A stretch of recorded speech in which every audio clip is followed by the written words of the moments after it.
Hello and welcome back to the Balance Sheet, the world's greatest podcast about women's wrestling.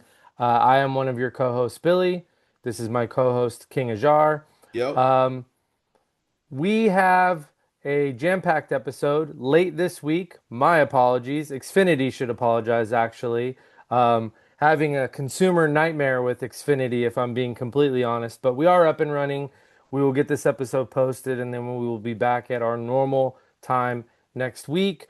But lots of things to cover. My co-host has an update on Bayley, who made the news again today with a report that is it a report, is it a nothing burger, is it something you have a little bit more insight than I think what made the waves this Well, week.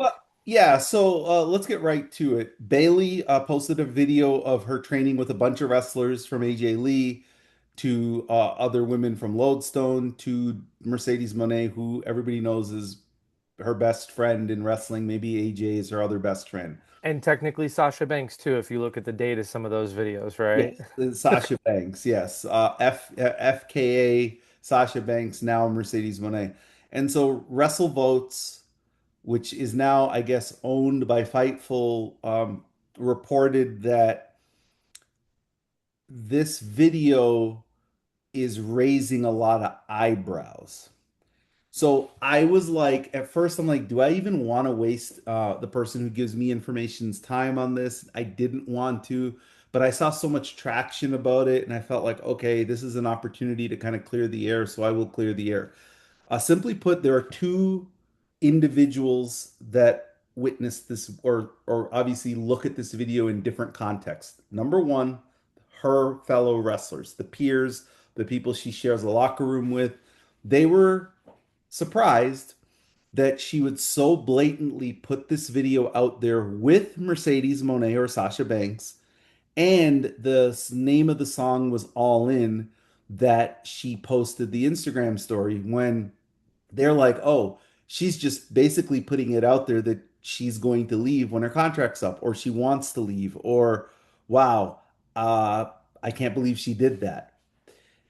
People at the office, the real decision makers, the ones who cut the checks, the one who book the talent, the ones who do the marketing, the promotions, and all that stuff, they absolutely look at this from my source telling me as a nothing burger. Absolutely nothing. She understands that her contract is coming up. She is trying to build as much leverage for herself as she can. The people in WWE who make the decisions want to keep Bayley. There isn't this, should we keep her? Should we not keep her? What do we want to do? No, they're going to make her a very attractive offer to stay. They want her to stay. They need her to stay. They are planning on her staying. They would like that to happen. They look at this as a wrestler using leverage to promote themselves because if they do leave, then they are obviously setting themselves up for leaving and going to another company. And they understand that wrestlers now have their own marketing tools: Instagram, X, Facebook, TikTok.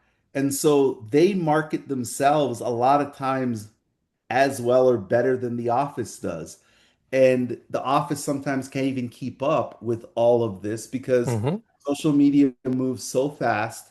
And, like by the time this video hit and it got back to people at WWE, it was like 4 hours later. Like they are not sitting. I mean, there are people in the office who sit and look at social media all day, but here's the thing.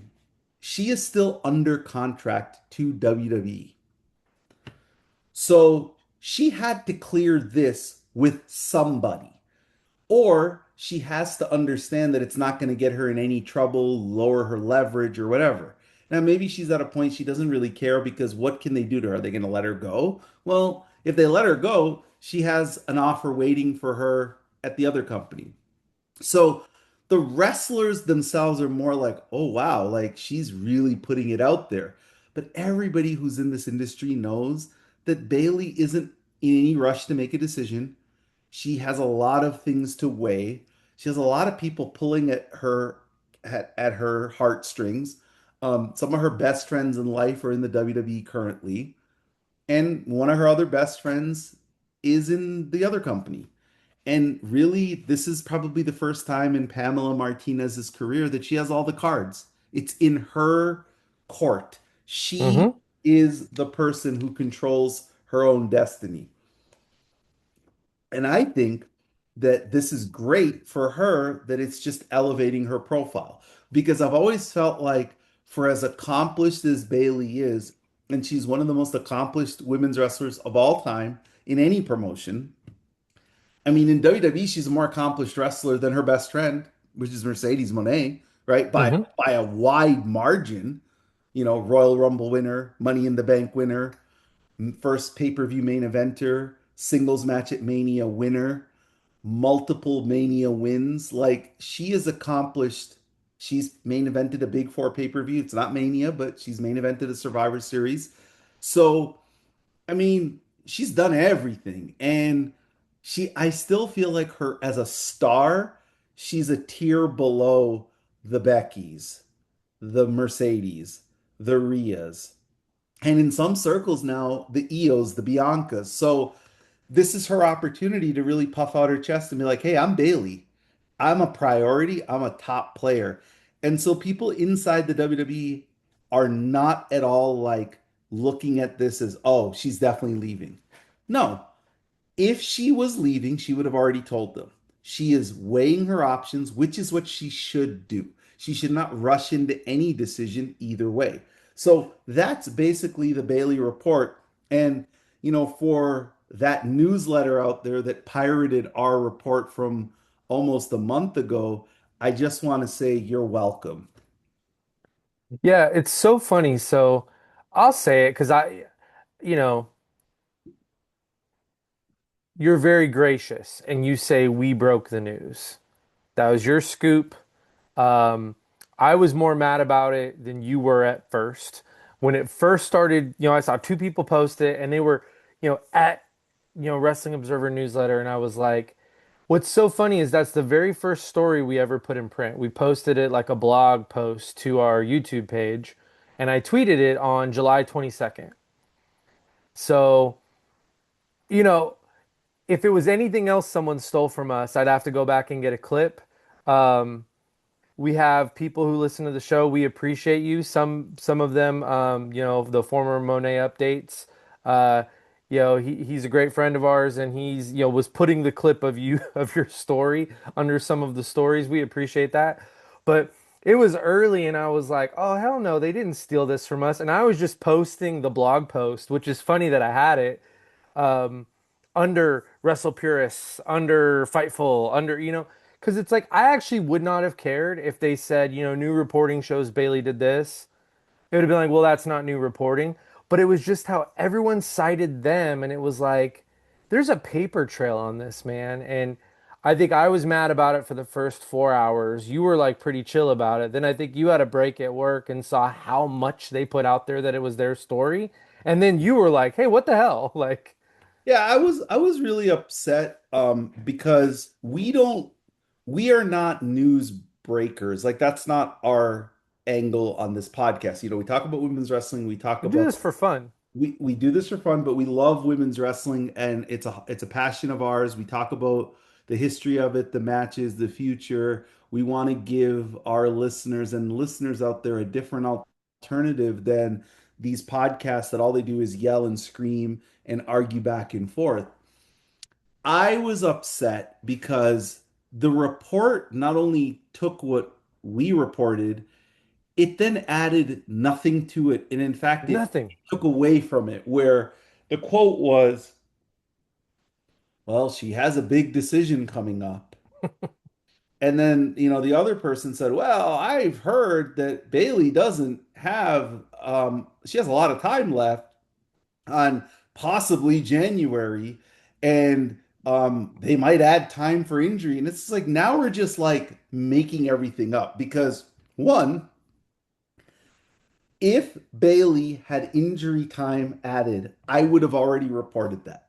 That was one of the first things that I asked. Hey, does this include the injury time or is this plus injury time to be determined? And The person I speak to who used to actually work in this company, now it wasn't the TKO version, it was the Vince McMahon version. They would already know how much time was added during contract negotiations because that's actually a way they get people to sign too. It's like, oh, Billy, you were not thinking about re-signing. Well, I'm going to add 8 months because guess what? Remember that injury you had 2 years ago? I never tacked on the time because I just thought you were in good faith going to re-sign. But guess what? You're not going to re-sign? Great. We're going to add 8 months. And what happens is they kind of wear you down because because what they'll do is in that 8 months they'll use it to ruin your persona, to Yep. almost bury you, and then you re-sign, and then what ends up happening is you re-sign, they'll give you a great push, and then wherever they think you are, they'll slot you back. But again, we don't want to be known as this podcast that breaks stories. But look, from time to time, we will break stories. And the reason I say we is we do this together. So even though it is the person I talk to, and for everybody out there who doesn't know, I don't even share anything of my conversations with Billy. I get the information and I should say it on the air, but he doesn't know what this person looks like, where they live, what their phone number is, and he never will because that's how I keep the trust of a person I've been friends with for almost 25 years. So, Hmm. with that being said, what are your thoughts about the video? You would agree is a Yeah. nothing burger, right? Yeah. I got a couple thoughts. One, Bayley is one of the better self promoters in all of wrestling, signed to WWE or not. We've reported out here many times, and it's not news we broke, but people maybe have never heard it. She's the one who said it. She paid for her own vignettes for the EO match at Mania when she felt like they weren't getting enough TV time. She self promoted her and EO and told the story through vignettes. Self promotion, understanding how powerful the internet, how great of a fan base women's wrestling has. She very much understands that. Sprinkled with a little bit of a troll that, has certainly rubbed off, from her best friend, who is not a little bit of a troll, but a pretty damn big troll. Yeah, to me, it's a nothing burger. Here's the thing that I think if anyone's I see people saying they're already sick of this story and there's so long of a time to go till we know what's going to happen. Here's why this is important. She's within the 6 month window, and they would have expected her to resign already. Mhm. Not saying they're mad at her, but when they get their way, she would have already re-upped. This would be gone already. And every story you see about them being annoyed that AEW exists, this is it. Because it costs them money, it costs them time with talent. Let's be very clear. If AEW did not exist, Bayley resigns January? You know what I mean? Mhm. Yeah, of course I'm staying because she is happy enough that she could stay. That's a real thing. The question is the difference between comfort and probably a little bit of trust of what she's asking of them, of what her next 4 years could look, 3, 4 years could look like from a booking standpoint. And then that, you know, maybe feeling she has in her gut of the unknown and what the possibilities are. And they've not treated her poorly, like they've not done what they did to Sheamus or Woods and Kofi. They didn't ask her to do a pay cut. So in their mind, they are probably like, I mean, she's been upfront with them, but they are like, damn, this should be done already. So that's when you see people going, WWE wants AEW gone, it's for situations like this. Yep. But AEW is important because we are wrestler friendly on this show, men and women. We're always going to back the talent. The talents make the show. And women like Bayley have contributed an unknowable amount to wrestling, and we want her to get freaking paid and land where she's happiest. So that's the deal.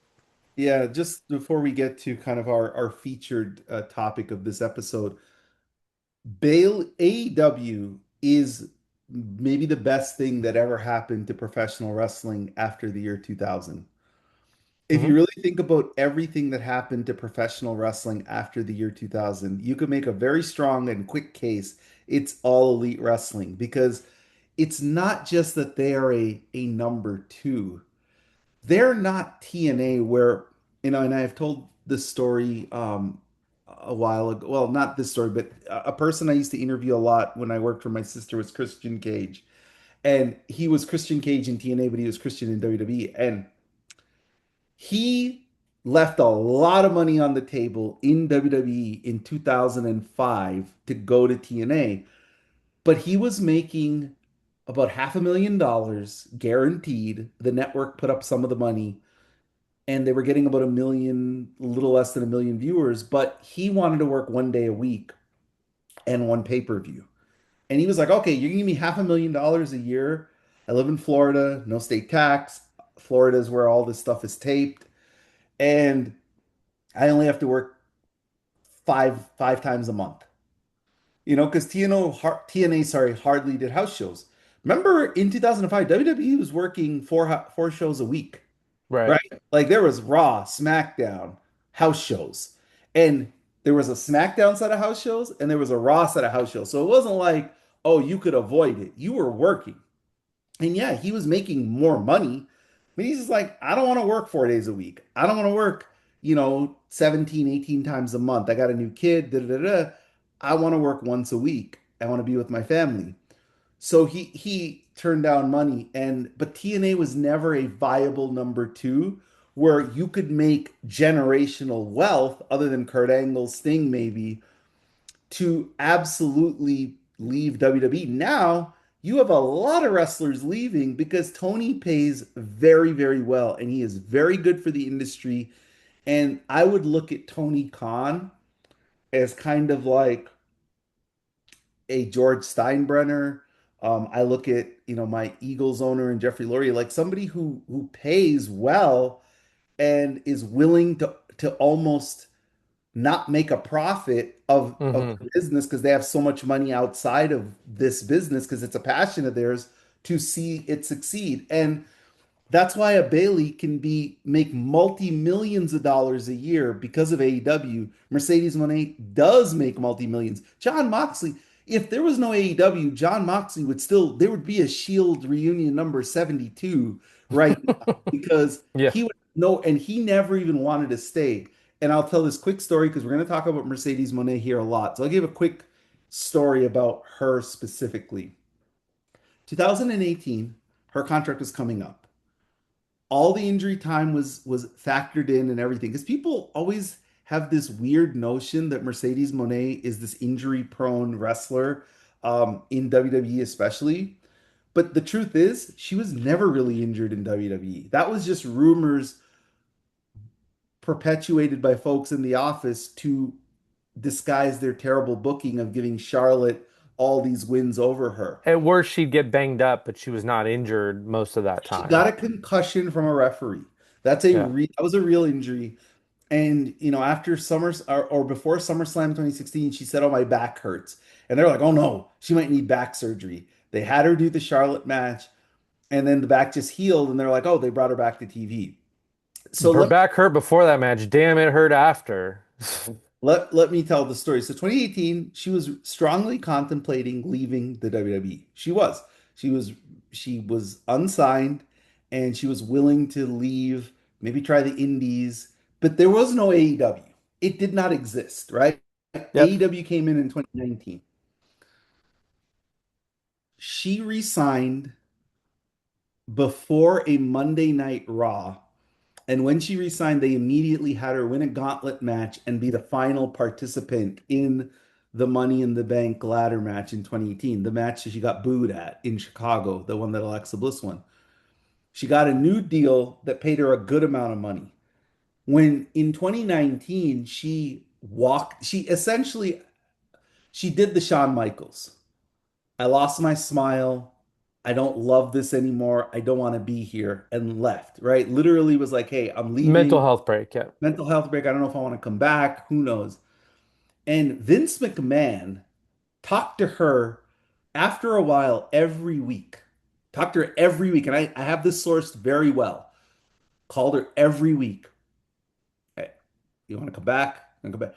Finally, when she decided to come back, the Becky, the blue hair reveal, which we're sitting on the anniversary of that happening in 2019, 7 years ago, she got another raise and almost like, hey, we're going to make sure we push you. And from that moment to the fiasco before the 2022 Rumble, she was pushed very well. Hmm.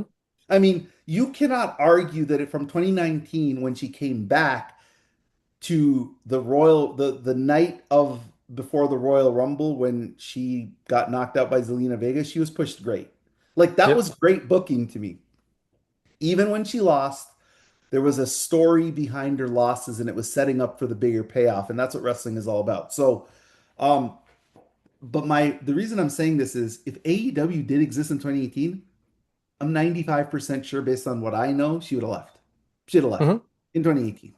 So Bayley, Because that time they re-signed her, it wasn't really with a promise or a vision to do no, anything it was better. it was when she left in 2019. Yeah. Yeah. So that's a good segue for us to talk about Mercedes Moné, the woman who well, I can legitimately give credit for is the reason we're friends. I mean, the only Yeah. reason we know of each other is because of her Yep. and our mutual interest in her as a performer, her matches, her character, etc. And then we also did get inspiration to start this podcast because of her, because she's a person who wants to grow the women's wrestling footprint, and we were like, okay, well, we can maybe do that from a women's from a podcast perspective. So we could be positive and we can grow women's wrestling and talk about the independents and talk about women who normally don't get any publicity. But this week or last week she celebrated her 16 years in the professional wrestling business. And so let's start the discussion here. Strange Veggies, she is known on Twitter, I think, as RZY. Hmm. She is a humongous Mercedes Moné fan, openly calls her the GOAT, calls her a lot of different superlatives. But one of the things that she wrote about, and I want to touch on it, is she says in the last 15 years, so that's 2011 to 2026, she is the most important professional wrestler of all time. And I think it's a good segue to talk about and celebrate her 16 years. So I'll ask you, is she the most important wrestler in the last 15 years? I do believe that she is. When you talk about, let me go back real quick. So the podcast, it's kind of one of the points that I want to discuss on what does make her career so important. She signed with AEW, and you and I had been friends for 5+ years at that point. Mhm.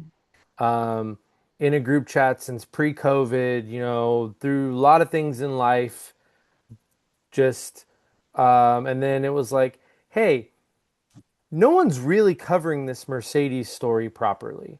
She's not getting credit for breaking another ceiling. She's not getting credit for the type of draw that she is. Um, Big business kind of came and went, and nobody in wrestling journalism made as big of a deal as they should have that she drew 10,000 without her name officially attached to the card. At a time AEW was cold and they were not drawing 10,000. They weren't even drawing 7,000. So, at least a 30-40% increase on the low side in what their attendance was around the time. And so this podcast started and said, well, you know what? We're going to be, instead of complaining about it, we're going to be people who talk about the wins in women's wrestling because women's wrestling is the biggest growth vehicle in wrestling. And Mercedes is a gigantic part of that. She's done so many things that she was the first to do with another person because wrestling is a dance. First pay per view, um, women's main event in NXT and on the main roster. Um, she's in the first Elimination Chamber. She's in the first Royal Rumble. A lot of women are in both of those. but she was in the first Hell in the Cell. She was in the second Hell in the Cell. She was in the third Hell in the Cell. I think they've only had one without her still. Um, she was in the first one-on-one women's WrestleMania match to main event. There are so many firsts attached to her, and it's this dual combination of the star power that does exist, but there is an excellence in the ring. And so you're going to name some names and who's done the most the last 15 years. And my argument for her is that the excellence that exists has allowed a more diverse set of promoters to bet on her to do something that they've never let another woman do than just certainly anyone else in North American women's history. Um, and I'll take you through some of those. I just named some WWE things. Funny enough, and Bonk Tony Khan, he still hasn't had her main event a pay per view, but NJPW did. They had her main event a pay per view that you attended in Washington D.C. But bigger than that, main evented a pay per view in California that the men's IWGP title was on, and she main evented over that, which had also never happened. Um, I don't have the exact list in front of me, and I don't want to misquote anything, but several of the European promotions that she wrestled at over the last year had never main evented the women. Um, in fact, usually don't even have a women's match on the card, a couple of them. And she was not only on the card, but main eventing. Um, Main evented in Arena, Mexico, with the highest population gate that they had with her and Persephone. So there's a diversity of promoters betting on her and trusting in her to deliver the goods that just I don't think anyone else matches up with. And before I pass it to you, it's like this combination of so the number what's the number one developmental title in the world? Developmental title, is it the NXT title? The NXT title. If you're not going to call that a world title, that's the number one non-world title to me, right? Won that, won the WWE title on both of their brands. Hasn't won the AEW women's title yet, but we believe that that's happening. CMLL title is a world title based out of Mexico. IWGP Women's Championship is a world championship based out of Japan. Once she gets that AEW women's title, those that combination, I don't think anyone will ever do. Kenny Omega has had a Japanese world title and a Mexican world title and the AEW world title. He's never winning the WWE title. It's just not happening. Moxley has won WWE, AEW, and a Japanese world title. He has never won a Next. Mexican world title. Jericho has won all of them except the NXT one, actually. So Jericho has a Mexican world title. He was a CMLL champion. Uh, WCW, WWE, AEW. So Jericho would be one of the arguments, actually. Say what you want about him. He managed to drag a bad match out of Kevin Knight, so we certainly need him off TV now. But historically, um, he's checked a lot of these boxes. But a lot of what Jericho did happened 30 years ago, not 15 years ago. So the argument kind of becomes moot as Yeah. he's included in it.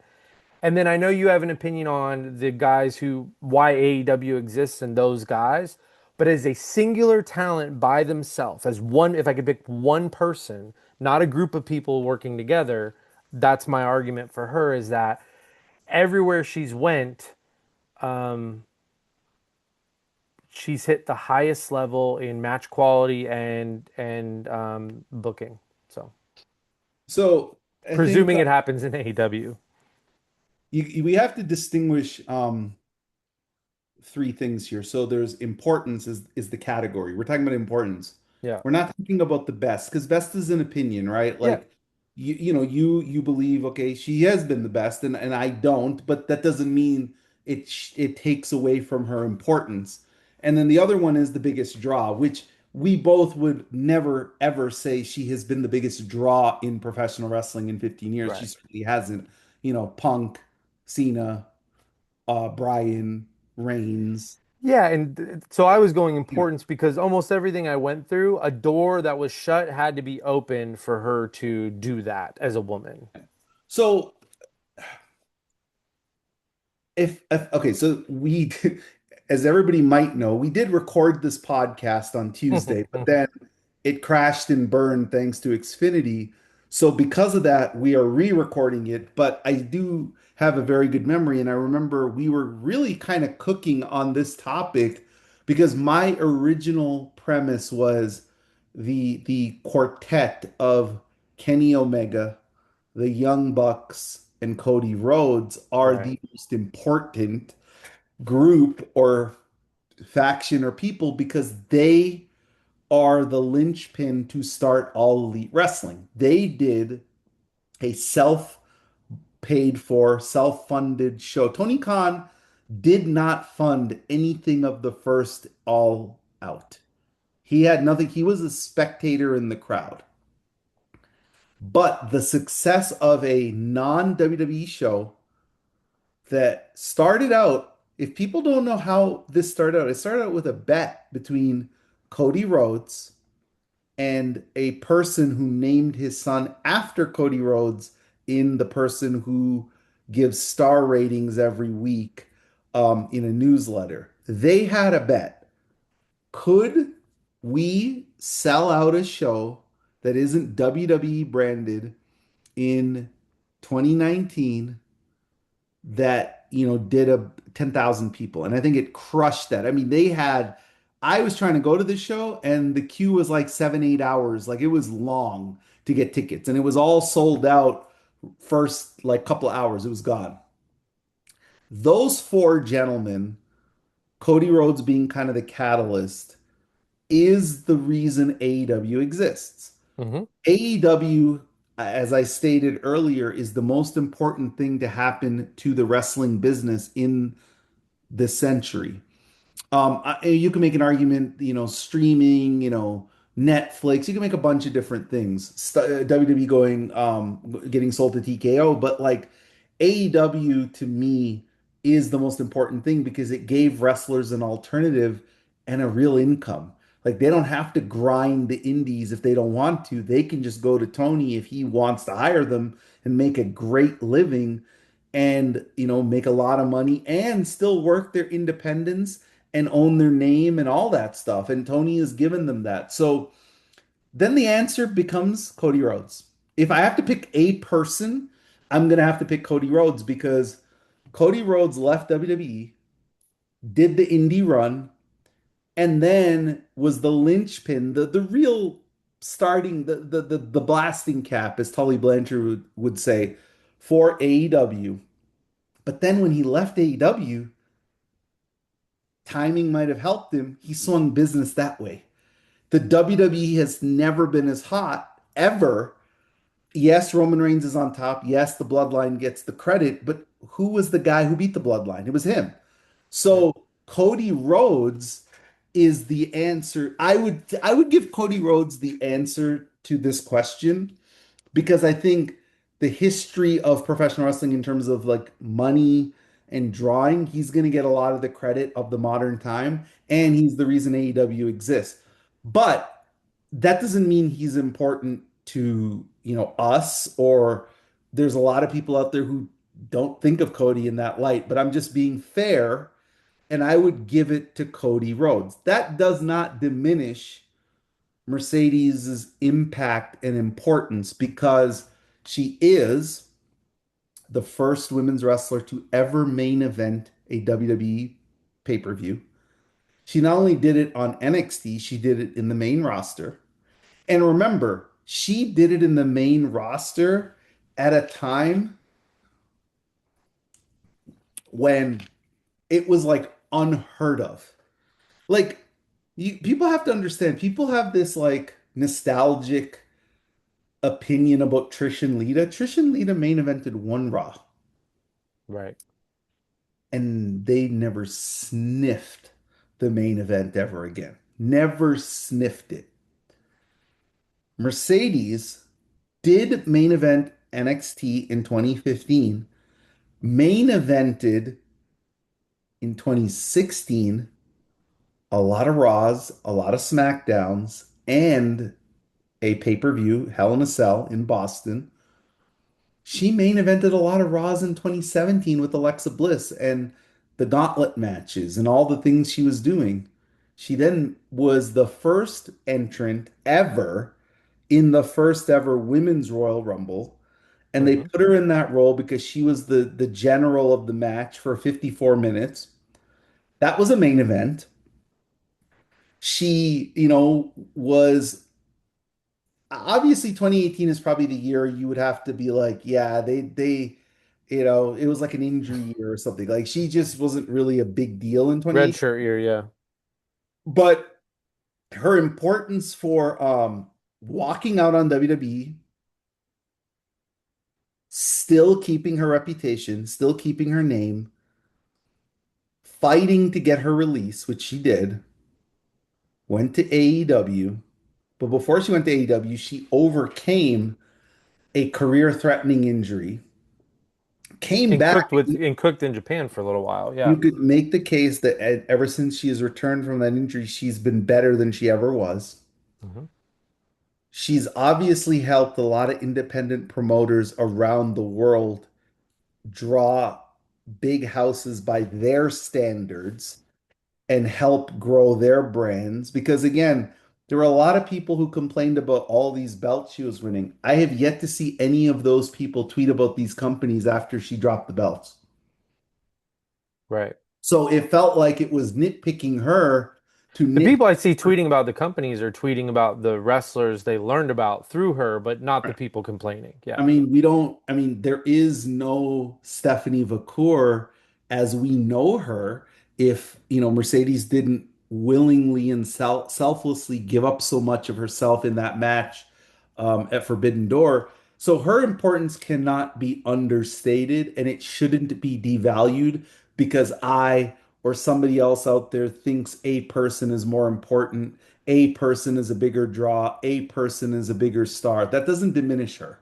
I do have one area that I didn't discuss, and I think as a comparison to Cody, it's a place that she's probably much more in front of him. I've not heard of anyone getting into wrestling yet because of Cody Rhodes.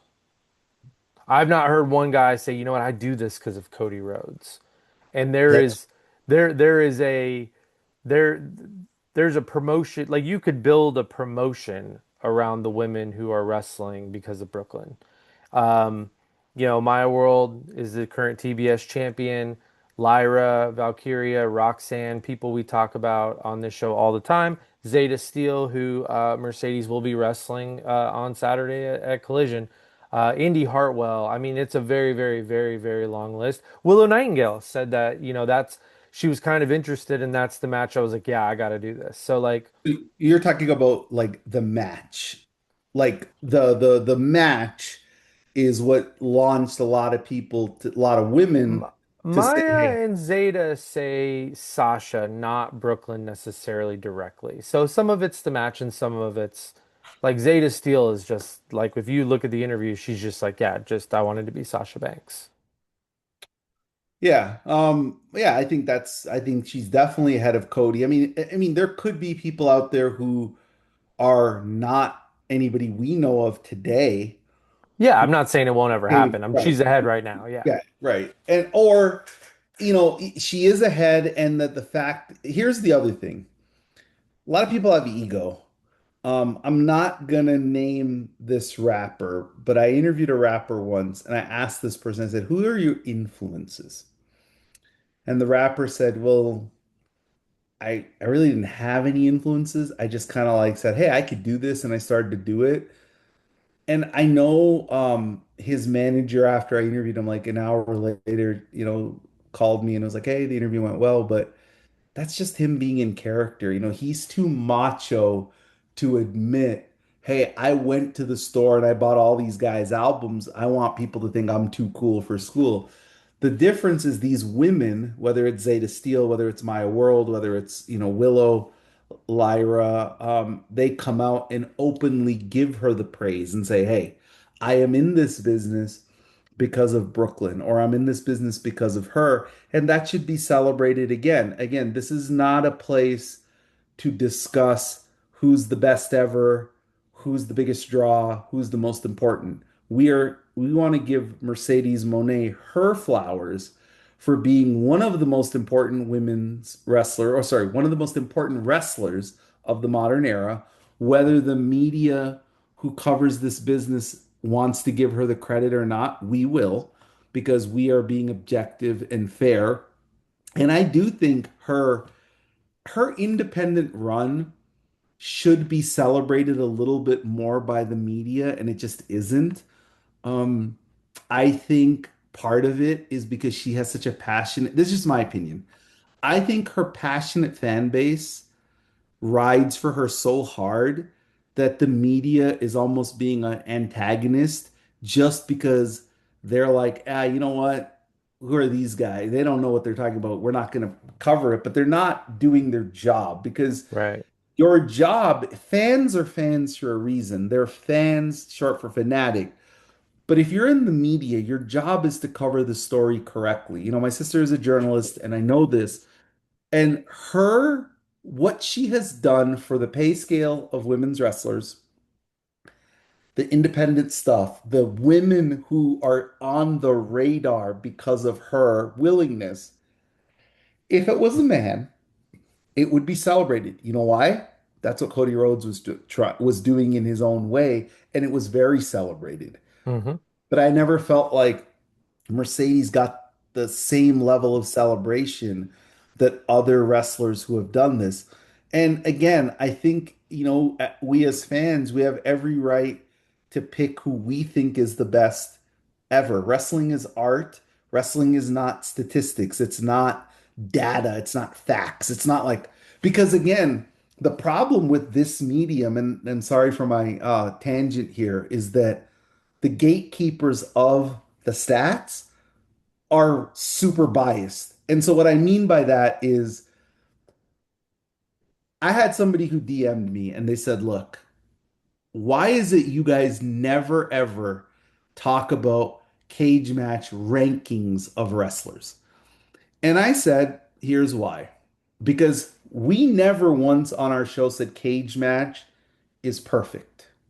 What we said is cage match is a better gauge because it takes in more people's opinions, right? Hmm. Whereas the newsletter, which we will not name, it's one person's opinion that is the gospel in a lot of people's eyes. So when people Right. use statistics like, well, how could she be the best ever? She doesn't have the most five-star matches. Oh my God, she doesn't have a five-star match, right? That's one person's opinion. In that one person's opinion, she doesn't have a five-star match. But there are thousands of her fans out there who think she has 20. And the thing why Cage Match is good is you take all the fans who don't like her, all the fans who do love her, you put it all together, and you get scores that are closer to probably the truth because even people who don't like her probably are going to give her kudos and ratings for good matches and matches that are really good. So again, we're not here to talk about who's the best, who's the most important, who's the biggest draw. She's very important. She is an underrated draw because anytime she has drawn, other than our show and a couple of publications here and there, nobody's really covered it. Right. The Fox story went completely unreported until we got on the air. And then the other area where I think she's super underrated in my opinion, is the mainstream stuff. And I don't think she gets enough credit for that either. Like, I think being on one of the biggest franchises in the history of cinema, which is Star Wars, is a big deal. Yeah. It's a big deal, right? Like, Becky Lynch is on Star Trek. I felt like that got more publicity than her being in Star Wars did. And I think Star Wars is a much bigger franchise than Star Trek, but I love both. Well, And I Mandalorian was the biggest show in the world. Right. Yeah, it was. There was a time it was the biggest show, and then they made that bad movie and it's all ruined. But She wasn't in it. no, she wasn't. And so where I'm going is the other thing is that like how Fox built a SmackDown show around her, how she was the center person on a billboard in the Fox studio lots, right? So like there's a lot of things that she has accomplished, and I don't think she gets the credit for it. And again, the term best is an opinion. Like, and everybody knows I'm not going to talk about who I think is the best, but like I have readily said I don't think she's the best women's wrestler of all time, but I think she's on the list. Like she should be mentioned in the group, but I also am not naive to the fact that to a modern fan who never watched All Japan women's wrestling like I did, who has no idea about those matches other than maybe our podcast opening their eyes to it, that if you grew up watching women's wrestling from 2012 on, you undoubtedly are probably going to think she's either the best ever, the second best ever, or or maybe the third. Like you can maybe pick three women who have a case in that 15 years, but I would say she, in terms of her accomplishments, along with her match quality, if you were to go into a court of law, she probably has the best case, right, for that Right. generation. So that's kind of what I have to say about her. She's a one of one remarkable talent, and she deserves all the praise. And she's made wrestling a better place because of her. So that's what I have to say. No, that's exactly right. You know, what are we in year 12 of, you know, I don't know if you call 2018 a prime year. It should have been. It should have been, but on a pretty magical run now. 12 years really since landed on the scene in 2015, 2014 towards the end there. Um, One last underrated thing that she changed that it kind of goes along with the Fox story is the uh, the merch shirt thing going away. That was her because you look back on what is it 2012 to 2019, they're always out in a merch shirt, um, and Fox put together wardrobe money, and that kind of raised. That's only important because it raised the level of superstardom that kind of helped the women kind of go to that next level and look like a star, and not look like they just went by the merch stand and grabbed one of the t-shirts and then came out for a promo, which, never really made sense when they weren't wrestling. Didn't make sense, right? Um, we are going to talk a little bit more about Mercedes at the end of the show. In honor of the 16-year anniversary, you're going to cover her best match per year from 2014 through 2026. I'm going to give my top five, not best matches, but favorite matches. Um, but before then, we're going to kind of pivot into what's happening in the world of wrestling this week. But before we do that, as always, we are brought to you by oldglory.com. Old Glory offers over 300,000 items for music, sports, entertainment, and pop culture fans, featuring officially licensed merch from iconic bands and top sports teams. Oldglory.com. Use the code BSWomen for 15% off of any item. And load up on your NFL shirts. Preseason has started. We are almost there. But you can get a lot of really unique stuff there and get 15% off of any purchase. So, um, WWE. We had a hot segment a couple weeks back with the return of both Becky Lynch and Stephanie Vicaire in one segment, uh, descending upon the women's title scene with Liv Morgan. Um, that was a great segment. A lot of excitement around the two of them being back. A little bit of electricity between the two. I know that you're a fan. And then we got an additional segment this week, which actually started in the reverse. It's actually the reverse order of Becky came out first, and then Stephanie came out to Liv, Becky, Stephanie this week. Stephanie started with a promo, then Becky came out, and then Liv came out. So, what did you think? Did they continue to add to the momentum? Is Liv um, even there when the two of the other women are out there? In your I mind, think, yeah. So in my mind, Liv is the third wheel in this story. right?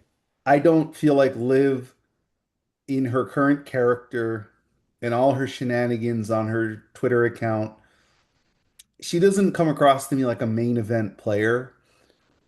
I thought that the way her and Io's feud was booked also didn't help. It was a Right. great match. They did a great job. I mean, Io and Liv was up to the task. Liv just doesn't come across to me like a main event player. She's a main event pushed player for sure. They certainly love her and they push her. And she's super talented. And I'm not going to take anything away from her. She's a great talker. She looks incredible and she's really good in the ring when they let her wrestle. But Stephanie and Becky felt like serious business to me. Like this felt like these two could main event WrestleMania. Like that's how big their face-offs have felt for me for 2 weeks. They have felt like the biggest thing women's wrestling right now. And I know a lot of our listeners are gonna be like, what? There's Willow and Mercedes. I'm like, yeah, I've seen it multiple times. I've never seen Becky versus Stephanie.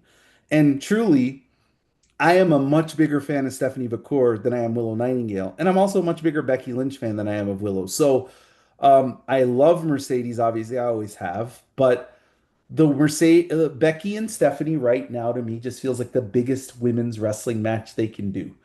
Now, Rhea Io is out there, but we have seen it. For all the we want to see Rhea and Io main event, we've seen it. Right now, there isn't a match that I am more excited about in the WWE or in AEW than Stephanie McCourt versus Becky Lynch. I don't care if it's for a title. I don't care if it's for no titles. I don't care if it's for bragging rights. I don't care if it's in a cage. I just want to see this match. And Liv Morgan comes across like the court jester in this feud. And so for me, I would almost prefer they feud without the title and let Liv do her own thing and let them just see who's the best. And to me, that's what this feud is about. It's Becky saying, I am the best, and I don't care who you are. And Stephanie's like, well, your time is come, my time is now. I'm the best now. And I'm excited for it. I thought it was great. Both women are on their A game. The crowd cares about this feud. The one thing I noticed this week is Becky was getting booed. This week, Becky was getting booed when she kind of was like, "Oh, you don't come to work. You haven't been around," and the crowd was kind of booing her. So interesting to see what they're going to do with these two characters. Are they just going to be kind of straight edge almost? And I know you have a lot of opinions, and on the episode that now is lost to history, we talked about how we didn't think Liv's tweets were helping anybody. No. And the truth is, they aren't. And I understand she's in character and I understand she's being told to push this persona. But the persona of I'm okay with 8-minute matches and I don't really care if I regress the women's title is a bad idea. It's just a bad angle to take. That's I, all. I I will steal a line that you said 2 nights ago, um, because it's the best opinion on the Liv Morgan thing. It's not going to make her a bigger draw. Hmm. If you want to go and defend Liv Morgan and say she's just in character, um, and you don't take the tweets seriously, fine. It's not going to make her a bigger draw. It's not the type of heat that's going to make people go, man, I really want to see someone beat her. Because of the 8-minute match thing, and because it feels like she's not taking it seriously. And the people who make women's wrestling a bigger draw care about the wrestling. You can become a big draw outside of the women's fandom by, you know, maybe playing into some of these things. But at the end of the day, the ones who are gonna like really like want to watch all of your matches and like push and be behind you, even as a heel, it's really it's not good to joke about this because there's still so much work to do, right? So you're regressing the division. It's too real because the division is regressing. And so it's not going to make anyone feel better about what she's doing. And frankly, it's going to stick with her a lot longer. Like, if they don't pivot off of this quick enough, she will be remembered as the woman who got the world title and um, took it back to, pre-evolution, revolution era and thought that was funny. And, I, you know, we don't got to spend as much time on it as we originally planned because it's just a very negative topic, but it makes Liv Morgan less than who she is because she's almost as accomplished as what you said Bayley was earlier, right? She's done a lot of the things that even Bayley's done. One of the most accomplished women in WWE history. This is beneath her. It doesn't add to her reign, it doesn't add to her character. It won't draw and therefore it needs to be put in the bin. If for only reason other than it won't draw, this is going to make her feel like a third wheel, especially around Stephanie and Becky. I'll let if you want to say something else about Liv, I'll pass it Well, back to you because I I have just want to two. touch on Stephanie and Becky too. Yeah, I have two things to say about Liv. Number one, in my lifetime, we use the word importance. I feel like there are three women's characters that have shaped my fandom of women's wrestling.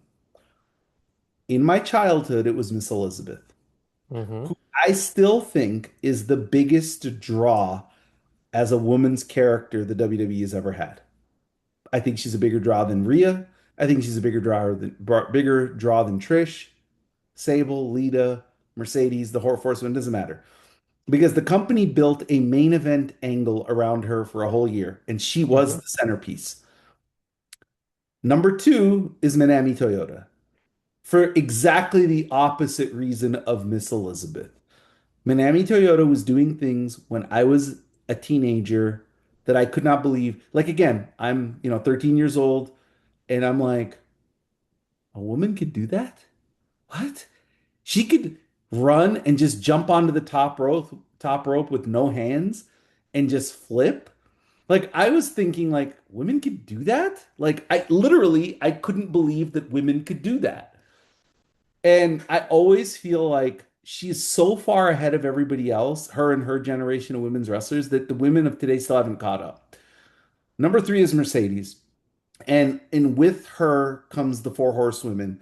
And those group of women, I think, reestablished my love for women's wrestling that I grew up tape trading and really cared about. Liv Morgan has a chance to be she can't be I don't think she can be Manami Toyota or the Mercedes, but she should want to be closer to them than trying to be a Miss Elizabeth type to draw because that will not work today. The business was very protected in the 80s, and we did not have social media, a show every week. We had four pay-per-views a year. Mm-hmm. And Hulk Hogan and Macho Man, whether you love them or hate them, I know we love Macho Man. Hogan as a person is not a great person, but like these are two of the top seven, eight stars of all time. Mm-hmm. And to have a woman be the biggest piece of this story, I don't know if that'll ever happen again. So Right. Liv Morgan, in my opinion, should lean on the fact that she had a hell of a match with Io. She's a very underrated wrestler when she is given the chance to wrestle. And I would love to see her just push that persona, which is, hey, you doubt me? I'm the best in the world. I beat the best in the world. I'm going to beat the other two women who think they're the best in the world. That's what I want to see out of Liv. That's my take, and that's it for Liv. Yeah. No, no, you know, that's the only way she's going to keep up with the other two because the other two, there is an electricity around their stare down. Um, I do think it'll be interesting to see how the match melds. Uh, what version of Stephanie are we going to get? Um, if they're just working around the one spot, which I hope that they've moved off of now that they're obviously going to do the spot. They don't move off of stuff like that, but I hope they let her work more independently around that because, you look back at her NXT career, um, if that's all you saw of her, she's a damn good wrestler. And if you've seen the other stuff, she's a freaking amazing wrestler because, her NJPW stuff, the match with Mercedes, the Forbidden Door match, some of the stuff she was doing in Arena Mexico. I mean, she's just a fantastic talent. And if it's going to be main event and exciting the way that you said, we need that version of her. Because if we get the version of her that they were booking the last 6 months, the match with Becky could be not good. The match with Becky could be bad if they try to build it around a Devil's Kiss spot and don't let them really wrestle a match. Um, so I hope they learn their lesson. On Becky, well known that I was not a fan at all of the character she rolled out the last 15 months. Sigh of relief for me to see her come out and be the Becky Lynch that I'm a fan of. Um, I think the crowd reacted accordingly last week. She did get a little bit of booze this week. The excitement of her coming out for the first time in a month had some people right behind her, but based on what she did the last 15 months, I would expect Stephanie to be more over than her because the crowd doesn't forget a bad gimmick that lasted that long, that quickly. And if you wanted to hide that, you would have had her against Just Liv and she'd get full cheers. But Stephanie is more well loved recently than Becky, and Becky's going to have to earn the crowd back if that's what they're going for. So we covered Raw, and I want to say, kudos to WWE for letting the women wrestle. Io Soul versus Raquel and Roxanne was a hell of a tag match. I thought it was one It of the better was. women's tag matches that I've seen out of that company in a while. And again, no shade to the former tag team champions, but we just didn't get great matches with Brie and Paige as a team.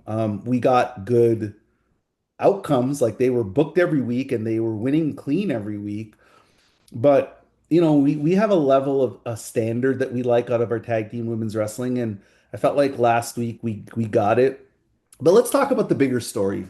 The bigger story is SmackDown, right? Because SmackDown, the biggest women's wrestling star in the world, one of the biggest women's wrestling stars of all time, in Rhea Ripley, our friend, a friend of the show, obviously, Yeah. validating our reports, got injured, opted to have the full meniscus repair surgery, which is a 6 to 9 month recovery. Hmm. So she's gone.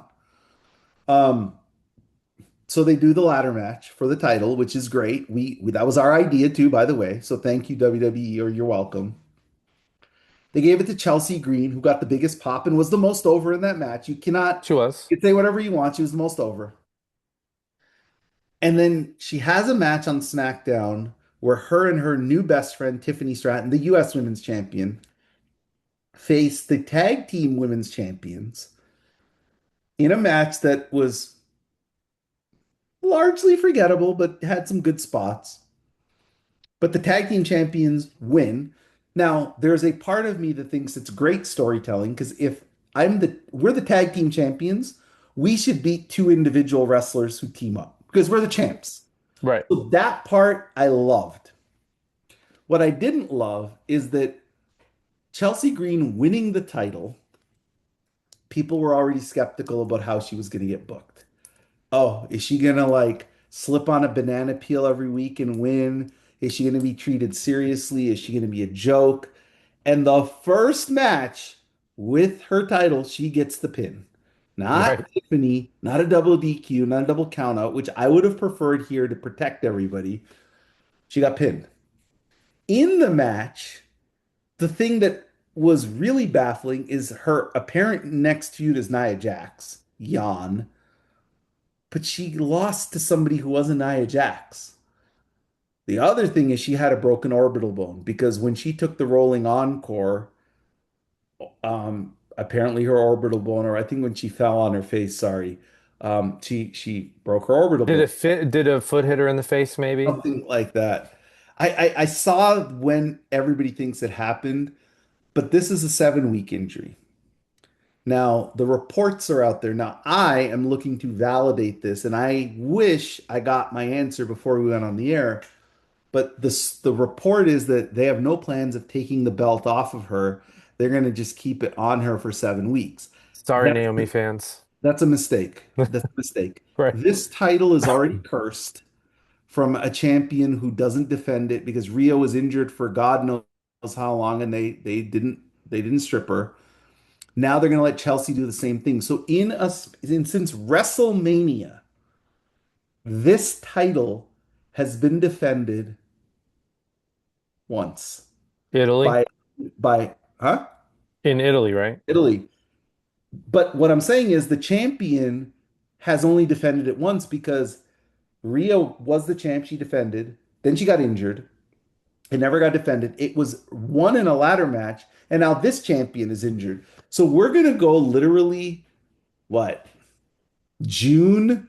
Not even June, like May, June, July, August, September, October, and it's going to be defended again. I just think it's bad business. I think it makes the title look cheap. I think it makes the title look like a joke. I understand they had plans with Chelsea, and they were maybe they were going to push her. Maybe they were going to surprise her. They were going to push her. They were going to do all this stuff with her, but she's injured, and I think this is the opportunity for SmackDown to reset their women's division.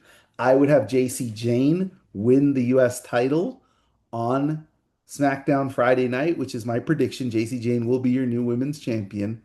And then I would give a Blake Monroe, a Julia, a Jordan Grace, somebody who we don't expect to be the champ and go down a path of this is a person who just says, I am the best in the world. I want to fight the best. And until Rhea comes back, because I still think, and call me the EO Homer here, that this title will be defended at WrestleMania and the two combat participants will be EO and Rhea. That's just Yeah. my opinion. And that's okay. Yeah. I mean, the whole thing is it's in a bad spot. We've talked about before. Chelsea's actually a very capable wrestler. Mhm. Wrestled in Mexico, I think, definitely in Japan. Um, there's a very famous clip of her getting her head taken off in a match with Mayu, Io, and Kairi, right? So she's very capable. She's paid her dues. As a story of someone who's paid her dues to win the title, we're very, very happy for her.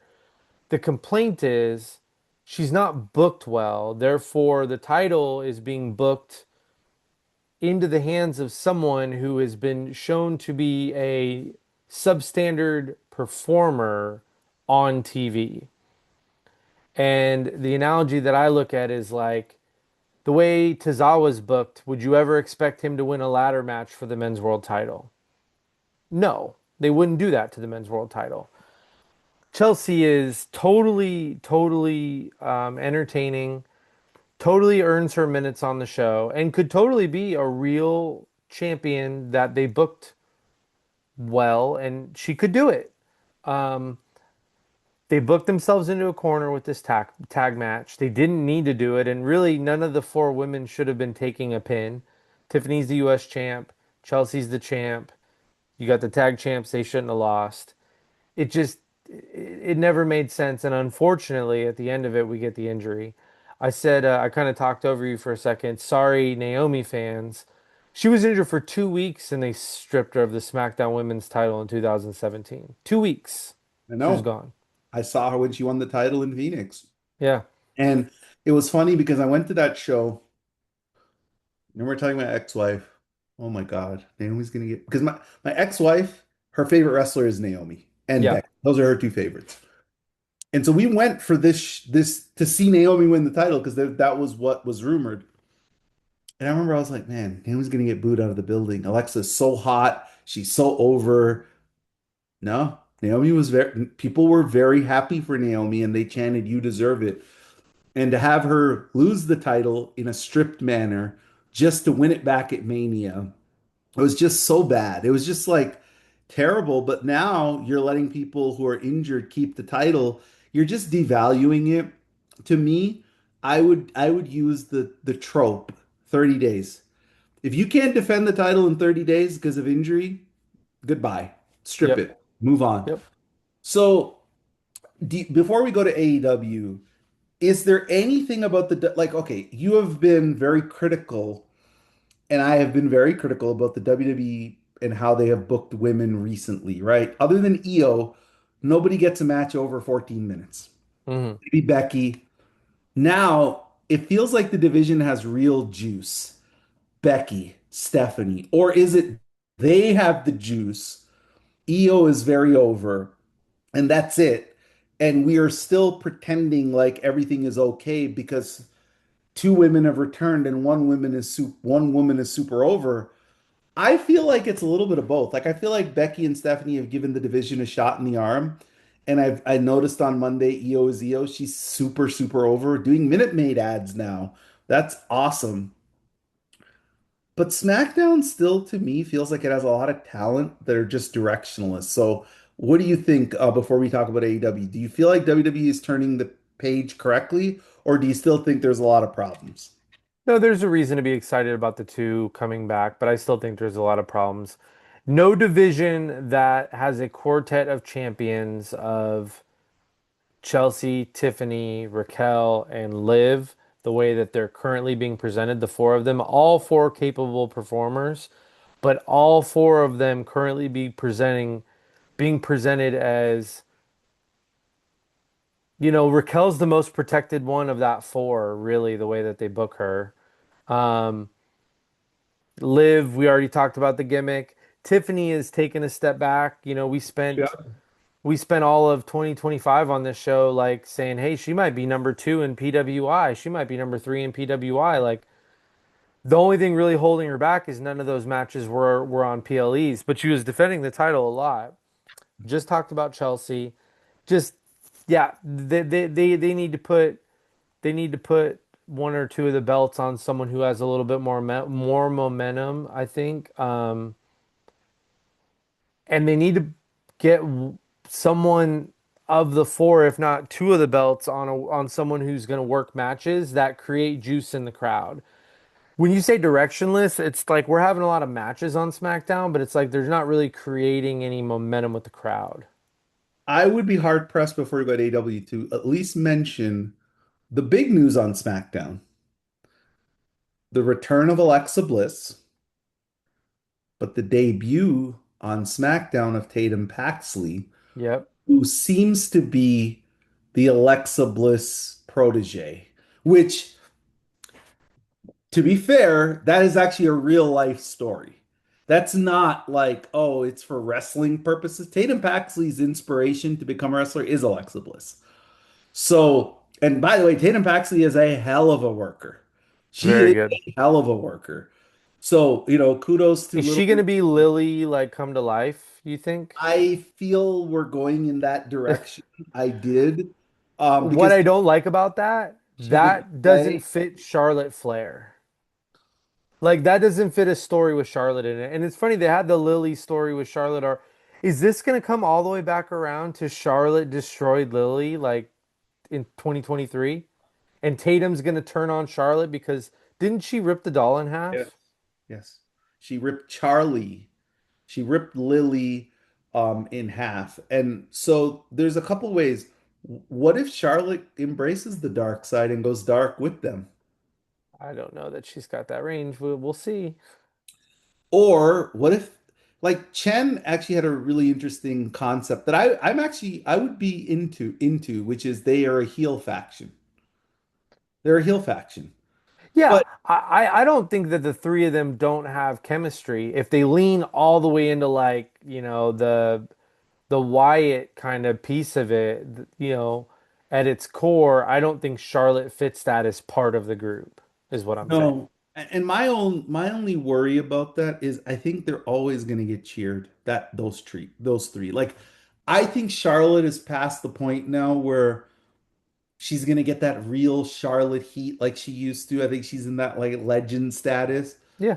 Alexa Bliss is too popular. Like she gets cheered all the time. She doesn't get booed ever. When's the last time Alexa Bliss has been booed? Like in her peak as a heel in 2017, she was getting cheered. And Tatum is That's so more because she's an flashy. ineffective heel. You know how I feel about that. She's an ineffective heel. I don't think I don't think she's an ineffective heel. I just think, What babyface did she get over? Ever? nah, she didn't. I mean, I guess Nia for a bit. I mean, there was a report that Nia was super popular. I don't know. Um, Here's the thing about an Alexa, like not forget about Tatum Paxley. I mean, Tatum is so good as a wrestler and she's so flashy in the stuff she She's can do. very good. Yeah. I don't think she'll get booed either. So I think these three women are going to get cheered because look, you're maybe not as into this as I am. This is Charlexa shipper, as they say, as the kids would say. So I'm all in on Charlexa, and I I'm don't. happy Tatum's up, so I'm excited about it for Yeah, a I'm different not gonna reason. boo Yeah. Charlexa. Like even if they turn heel, I'm gonna cheer them. But I think the other thing that SmackDown needs to be careful of is now we have three factions of three. So you know what? Add a trios belt. Add a trios belt for the women. Another belt we could be pissed they don't Well, book. hold on. You have Judgment Day, which is three women. You have um Fatal Influence, three women. You have the baddies, three women, and now you have this faction. I mean, it's something to think about, but I'm so happy for Tatum Paxley. She's unbelievable. I think JC Jane should win the title Friday night. I think Tiffany needs to be a heel. And I think Tiffany needs to be a heel on Raw. Like I just think Tiffany needs to be a heel. She had aura, she had charisma, she was great. She is not a babyface. She's just not somebody that, yes, people organically cheered for her like they cheered for Bliss, but I just didn't feel like as a babyface she had that same aura. She's lost a lot. So that's Hey, kind of let the me interrupt our regularly scheduled program real quick. Is there a house show tonight? yes. So a clip just hit the TL. Um, Charlotte did a Sasha Banks. Uh, what's the word I'm looking for? Homage. Homage. Yeah, she did the grab the leg, spin the person around, kind of point to the crowd, the knee deal. She was on the offense side of it. So But all this the is horse. the I'm watching it. Is this the one that's let me give him a shout out. Shout out to Steve, one of the Steve, men. yeah, he's like the number one Charlotte guy He on. is. Yeah, he posts the best clips. But so the horsewomen fans are going to be incredibly excited about that. I mean, there's no doubt that that's an homage. That's a move she uses to this day, and Charlotte's never used it that I've seen. Um, Speaking of AEW, okay, so I want to start with Collision. Um, Maya World and Hayan wrestled Sheeta and Persephone. Um, Really, really good tag match with a lot of really, really good near falls. Um, you and I were texting about it, and both enjoyed the match. You kind of made the quip that we haven't been super impressed with Sheeta the last couple times, Yeah. but there was some really good work in this match. Again, the near falls were really good. Hayan, I think, I did not realize how good she really is. They could, her and Maya, once Maya is done with this TBS run, which hopefully isn't anytime soon, if the Brawling Birds are the ones who win the title at AEW All In, I would love to see a feud with Hyan and Maya.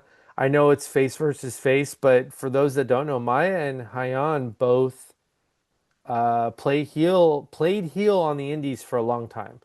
Most every match of Hyan that I've seen from the Indies, she was a heel. So very good at that. I'm not saying to turn him heel. I'm just you have some additional dynamics that could occur there. But seems like they're making Sheeta and Persephone a thing too because there was kind of a rematch of sorts on Dynamite with instead of Hyan there it was Thunder Rosa who uh, they were following up on the Arena Mexico thing. So we've had some good tag matches in AEW. I would love that division to get more cohesive instead of it always being this team versus this team, and then it's not and then the rest of it's on freeze until that match gets done.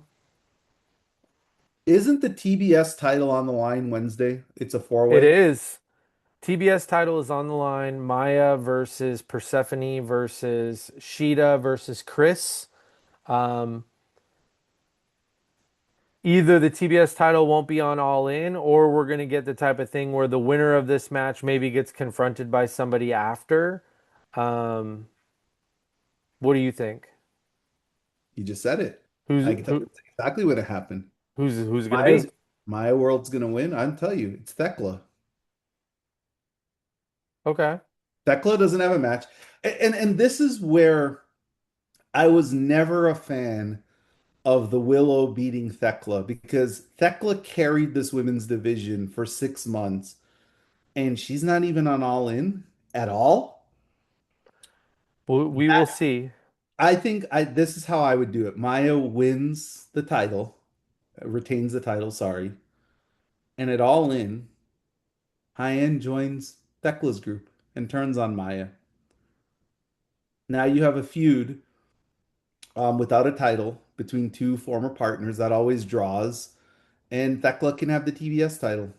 That's what I would do. We'll see what happens. Chris had a match on Dynamite, Chris Statlander versus Viva Van. It was Viva Van's first match on Dynamite, so congrats to her. She's been on Collision a couple times. She's been signed for a little while, but it was her first time up on Dynamite. So, again, I sound like a broken record.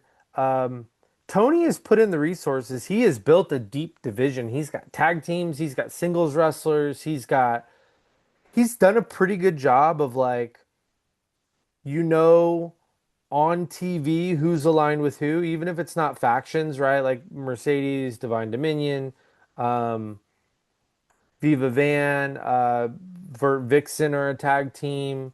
Um, Maya, Hyan, Thunder Rosa. So you've got some good alignment things going on.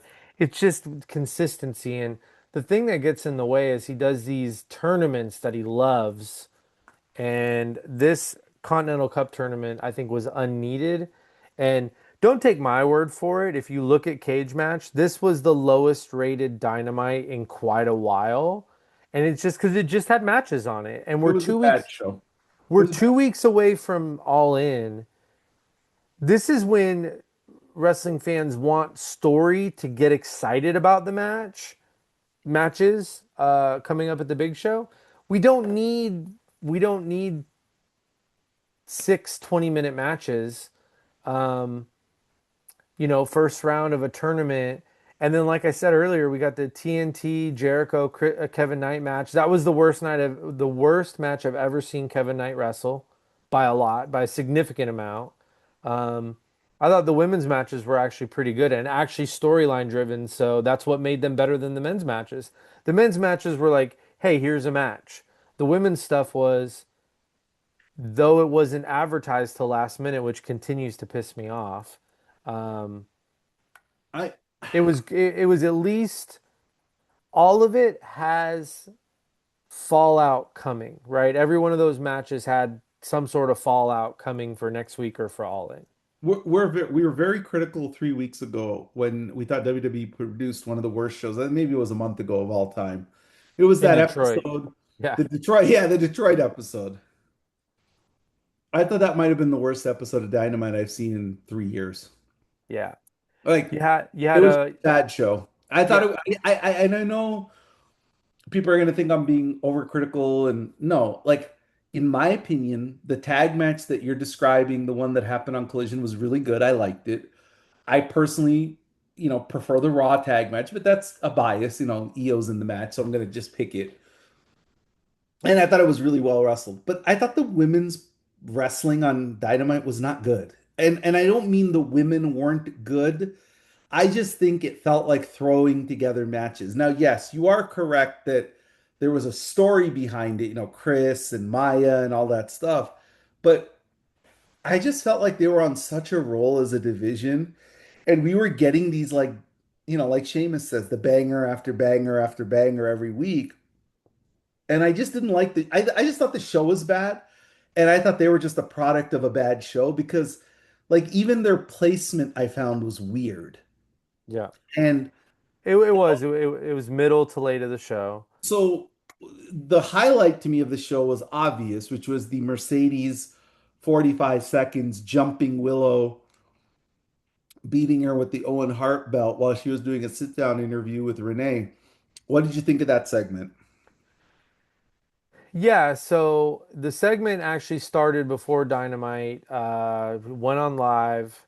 Um, her Instagram live, picked up with Willow on the ground, and she's like, "Smile now, you dumb bitch," and then she walks away cackling. So we kind of got that tease. I was hoping there would be more on the show than just a minute. Um, they did announce a match for Collision, Zeta versus Mercedes, as I said earlier. So I'm sure Um, we'll get some development on Collision. Part of me is upset, but I won't really. If this is the low of the feud and they're waiting to ramp up because it is still two dynamites and three collisions away, I will be okay. If we get any more segments with this little time, is when I will start to throw a fit because it's not how you treat a main event feud. You know, this is going to sound counterintuitive. I think the men's main event was overexposed on Wednesday. So, as much as we argue for the women to get more time, I thought them forcing a 20-minute segment between Omega and Osprey made the match worse this week. I'm sick of the two of them talking. Osprey's promo was terrible. Um, I think my wife looked up from the dining room table and said, "What is this shit? Why are you watching men's wrestling?" Because it was so bad, it just kind of like took her out of dinner and was like, "Why is this? Why is this on my TV?" Um, I just didn't think it was good. So if we get the sit down interview, maybe an interview with Renee with both of them, and then a brawl. If I get an interview promo and a brawl in the next two Dynamites, I will say feud well done. That's what I want out of the feud as far as the next remaining Dynamites go. If we get another down segment either next week or the week after, that's when I'm gonna probably say, why have we done this 2 straight years? Because he It cooled down Tony and Mercedes last year. it's amazing that the Brit Mercedes buildup was the best one Mercedes has been a part of. Like, I think truly, this one could be better as long as they finish it right. the Brit buildup was pretty damn good. Like, it was good. It Yeah. was good. Like that one segment that they were sitting in the contract signing, and In Wales, yeah. Yeah. yeah, like they did a lot of good stuff together. It's just the match was so awful Do you, that do you people. think Britt thought she might win the match and she was putting her all into the build? I thought Britt was going to win the match. Yeah. I mean, I thought Britt was winning. I thought the whole point of Britt making her return in Forbidden Door to get that ridiculous pop was she was going to win. But now, I would rather watch Roadblock 48 times than watch Britt Baker beat Mercedes Moné. So I'm really happy that that didn't but happen. now that I know what I know and what I have already reported, Yeah.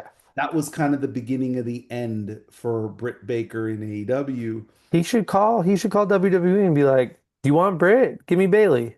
Well, I mean, that's the in my if I'm the czar of professional wrestling for a day, it would be that Tony Khan and Triple H make active trades. And like I said, Bayley to AEW for Britt Baker, Chris Statlander. Oh no, wait a minute. Bayley wouldn't want to go to AEW if Chris Statlander comes to WWE. But okay, what about this trade? Bayley and Jordan Grace for Willow and Britt Baker. No way. So you think WWE is getting ripped off? No, I think Willow's untradeable Oh, so DNA you think wise. so you're saying Willow has a no trade clause. Correct. Okay. All I right. actually like because you tweeted this and I thought about it. It's really the middle and underside of the roster that would benefit the most from it because these women aren't getting used. Um, you could trade Jordan Grace for Anna Jay and Ty Mello, and that would be a win for everybody. Everyone would get more TV time. WWE would book Anna Jay like a lot, and Okay. um, and Jordan Grace would get booked a lot on AEW. Yeah, that would be good. But I just my whole thing about Tony Khan is every time I'm willing to turn a corner with him, like, oh yeah, here we go. He takes a step back.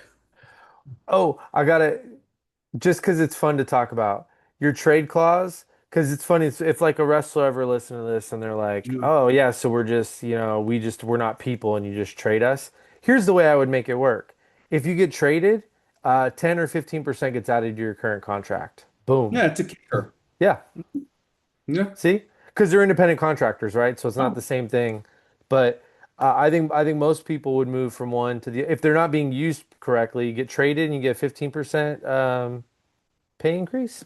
one So of our listeners asked me when I did the trade tweets, what would Tony Khan give up for Rhea Ripley?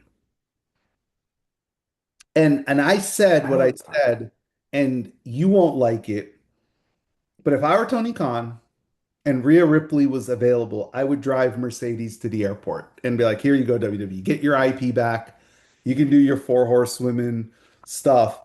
I want Rhea Ripley." Because I think Rhea Ripley could legitimately help AEW. Now, I don't think it can help to the degree of CM Punk, but I think Rhea is the unique wrestling star of her era, like in terms of the women. Would you trade if you were Tony Khan and they called you about Rhea Ripley?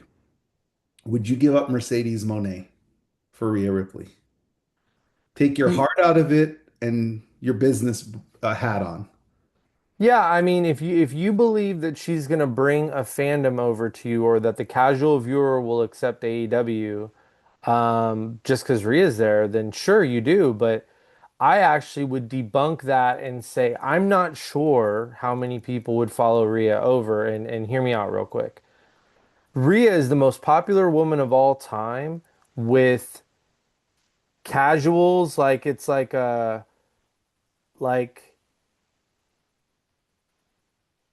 do I want to say this? If there's 100 people, 99 of them like Rhea Ripley. Mhm. If there's 100 people, not 99 of them like Mercedes, right? Like maybe like 85 of them like Mercedes. But 40 of the people who like Mercedes, that's like their only favorite wrestler. And I don't know what Rhea's number is on that. We don't have the data. They don't have, we don't have a lot besides merch. We know that she moves a crap ton of merch. Mhm. We know she gets the ungodliest pops on the planet. I just still wonder how many of these WWE fans are willing to go over to AEW. So I'm not saying no. On the surface, absolutely. But you have to be sure that her fans are going to come over with her. And right now, we still got people shouting Sasha Banks at Mercedes from the AEW crowd. Like WWE, it's less to do with Rhea and more to do with the WWE fan. The ones that are dug in are really, really dug in. And I don't know how much they care about the Rhea matches enough to follow her over. Does that make sense? Is that a fair? Yeah, The well, answer is yeah. yes, but I'd be afraid. What you're saying is that Rhea Ripley is the bigger star. She's the more popular women's wrestler. She's the better merch mover. But her stickiness, you're questioning because you think some of her stickiness could be the machine that is the WWE, We right? have no way of knowing Right. otherwise. Yeah. And And you could make a case that for what AEW does best, EO is the better trade for Tony Khan because you might get a Joshi audience that you have never gotten. Like you might get the hardcore wrestling fans. I still would take the gamble on Rhea only because of her age and her popularity and her Instagram. Like that's the thing. We were talking, funny. People are like, you guys kind of, I slipped it in there that Alexa Bliss has more Instagram followers than Mercedes, and she does. But Rhea does Ripley, not actually, they're tied, but sure. well, if you go and you open it, there's like who has more. I don't know. When I did it, it had like Alexa like 2,000 more or something. But Oh, definitively, Rhea Ripley has more than both of them, right? That's not yes. really a question. The one of the three biggest selling rappers of all time is obsessed with Rhea Ripley. And so Rhea has an audience that is unique. But to your point, do they like her in the WWE window or do they like her no matter where she goes? And the one thing, we talked about Mercedes as a draw in the previous segment. I think the one thing that she doesn't also get credit for is that her fan base travels. Like, she's like Eagles fans or Cowboys fans or big brand fans who in every city have fans. Right. Mercedes has a traveling fan base. People get on airplanes, people get on trains, people get on buses for her. So the trade thing that'd be an awesome episode for us to do, just trades. But we're coming. That might be a good September episode because it's the fall is a little bit of a lull, especially now that they don't do Survivor Series very well. Um, we got lull months in there. I'm sure we could do a couple trades. Love to hear some feedback from we just have to figure out how that would work. You know what I mean? But that would be some fun speculation for sure. So we're kind of coming to the end of our show, Hmm. and we are going to each individually present a Mercedes Monet list in honor of her 16-year anniversary in the professional wrestling business. And honestly, the reason we both met each other, which is the night in Toronto, she came back with the blue hair. A group chat was formed because of that night. So, in honor of those two events, we're going to give you two separate curated Mercedes Monet lists. But before we do, as always, our lists are presented by the Strong Coffee Company. If you want a great, strong cup of coffee that is clean and pure and you don't get the jitters that normal coffee gives you, where you get the highest of the highs and the lowest of the lows in about 2 hours, go to www.strongcoffeecompany.com. Use the code word BSWomen to get 30% off your first order. And right now, I highly recommend you try their black brand coffee, which is just the purest of the pure. It's like Texas tea. It's perfect. With that being said, we are going to do our lists. And I will start because I am excited for your top five because you have props I do have props. I took and a page out of your book. Yep. you have stories behind these props. So let me get my list out, which I made in preparation for Tuesday's episode. So my list is simply my favorite Sasha Banks slash Mercedes Monet match every year from 2014 when I first discovered her. And let's start with 2014. Charlotte at our Revolution. This is the match that really put Sasha Banks on the map in a casual, oh, I gotta check her out way. She did the promo a couple months earlier with Alex Riley, what really kind of put her on my radar. But this is the match I'm like, oh wow, she's a damn good wrestler. Like this woman can Hmm. wrestle. So that's 2014. Now, I'm not even gonna say what Mm. match is 2015. I'm just gonna say Which one is it? if you don't know, then I don't know why you're listening to this podcast. So Right. 2015, Brooklyn, Barclays Center, most influential women's wrestling match maybe ever. No, it is the most influential women's wrestling match ever. Not the best, but the most influential for sure. Brooklyn. 2016, this one's gonna surprise people. Monday Night Raw, Los Angeles, October 3rd, because I was in the audience. I was gonna say, doesn't surprise me you were there. Yeah, I was there. So that is my favorite Sasha Banks match in 2016.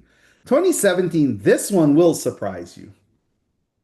You want to take a guess? Great Balls of Fire? No. Bayley, number one contenders match, DC? Washington, D.C. Yeah, I should have known I that one. actually thought that's one of the better. If you didn't say this one will surprise you, I probably would have guessed that one. I was trying to think outside of the box. Yeah. So that one. 2018, Asuka. Has You know, to be. the Raw match. Because I think that was the only match she had that year, and she took the rest of the year off. She did not wrestle. She did the Rumble and then Asuka, Elimination Chamber, and that's it. That was the whole Just year. just think of this as the Men in Black buzzer. That was Yeah. 2019. 2019, again, a personal story. Becky Lynch in Chandler, Arizona. So the Saturday night or Friday night, she did a house show in El Paso. She was supposed to wrestle Becky Lynch on that house show. It was sold out here at the Don Haskins Center, and it was one of the promoted matches on TV. It was Becky Lynch is defending her women's championship against the returning Sasha Banks. That was the advertisement on local channels here. Bought the ticket. I was ringside. Their video is available. I'll repost it later. Where she called the section I was sitting at poor, but she wrestled Natty and the Lacey Evans because Becky Lynch did a deal with ESPN. where she was on the women's panel. So Mm. she missed El Paso. So I found out that she was going to be in Chandler, Arizona from my person who gives me information. And I said, okay, I'm driving. And so I drove with my now ex-wife to Chandler, Arizona to see this match. They tore the house down. It was actually a double count out. They were brawling in the crowd and it was a double count out. Hmm. But that was my favorite match because I witnessed it in person. 2020, again, another shocking pick. Everybody's going to pick Hell in a Cell Bayley, or everybody's going to pick the SmackDown. I pick Carmella TLC. I think this match deserves a lot of love. It's a And great match. I rewatched this in making this list. This is a hell of a wrestling match. That was what I expected her versus Britt to be, honestly. That's what I was Yeah, expecting. Again, this one is a no-brainer. 2020. It has to be Bianca, WrestleMania 37, main event. have to. Yep.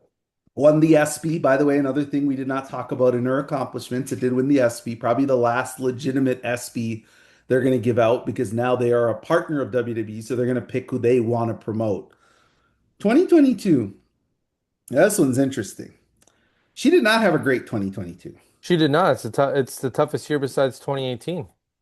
but there's a match that she had on Monday Night Raw with a future multiple time women's wrestling champion, Money in the Bank winner, Royal Rumble winner, Crown Jewel winner, Liv Morgan. Was it SmackDown? It would have been SmackDown though, It right? might have been, yeah, it might have been Yep. SmackDown. I love this match for one thing and one thing only. One of my favorite matches as a kid was the King of the Ring tournament in Chicago, Illinois, 1986. Macho Man Randy Savage against the Dynamite Kid. The Dynamite Kid is one of my all-time favorite wrestlers, aka Tom Billington. And by the way, one of the three best wrestling books ever written is his. They did this spot where they did the superplex off the top rope and they're laying there, and Macho Man quickly small packaged him. One, two, three. Liv Morgan did that exact finish to Sasha Banks, and I know that Tyson Kidd, who comes from that lineage of the Dynamite Kid and Davey Boy Smith, agented this match and specifically watched the Macho Dynamite match as the way to do the ending. And so I love that. That's one of my favorite And endings. that was her last singles match in WWE, It correct? was Liv Morgan, Yep. another legend she's beaten. Yep. 2023, it has to be Stephanie Vacour one. Hmm. Has has to be. Put Stephanie on the map for a lot of us, and just a hell of a wrestling match in like 12 minutes. They were cooking. 2024, another obvious one, Hazuki won. One of the best women's wrestling matches I've ever seen. I think it's her best match ever. Hmm. I think it's one of, I think it's the second best or third best women's wrestled match in North America. I think the triple threat's the best. That I will not waver from. And I go back and forth between her match with Hazuki and the almost triple threat, which is Rhea Io at Evolution, with Naomi. Number 2025, Jamie Hayter. I thought this match was unbelievable. It's definitely my favorite Mercedes match of 2025. I like it better than the Tony Storm match. I I do watched too. this match a lot more. I thought it, and here's the other thing. It's the only time I felt like AEW on pay-per-view made me feel like Mercedes was a big deal because she opened the show. Hmm. And there's a saying now, if you ain't closing, you gotta open. And this year I am gonna pick Willow Omaha. That's my favorite match from this year, even though it's technically last year into this year. Hell So of a that's list.